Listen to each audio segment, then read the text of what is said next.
mobile welding on a budget. This Champion 9375 starting watts, 7500 running watts, has been a great generator. It runs 200 amp Hobart or 190 at full power. I mean, out of the back of this truck, I've welded 1/4 inch steel. I mean, and I don't run it that often. I got this generator last year. It was a lot cheaper. I got a good deal at $700. It's not that cheap anymore. It's like $1,000, I think. And then that welder, the Hobart 190, I think it's about $700 to $800 now. But there's many MIG welding choices out there. You don't have to get the Hobart. It's one of the cheaper name brands, but works great. I don't have anything against Hobart. But this generator will run it. If you go up to a 250 amp, if you want to weld 250 amp MIG mobile, you're gonna have to go up to a 13,000 watt generator probably. From what I've read and the math I've done and my experience with this setup,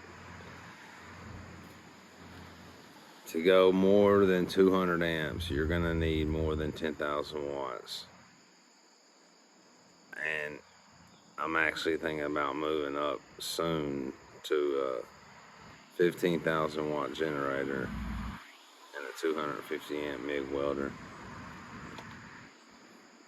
just in case. I have had a few calls about welding some beams. But anyhow, the generator is great. The Champion generators are great.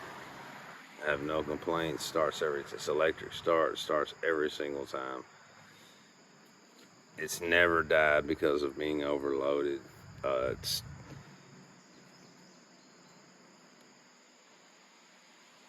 Actually, you know, those say 30 amp, but in the manual and on the specs, it gives a 40 amp. All I know is I've never tripped a breaker on this, running grinders and welder at the same time. Let's see, grinder, welder, and charging batteries. It's never struggled. And of course,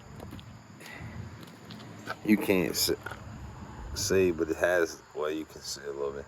It has the 420cc engine on it, which is quite a big engine. So that's my opinion on that. And yeah, you can mobile weld for under $2,000, and also have a torch that I put on the truck. But I'm working on a flatbed truck to put out everything on.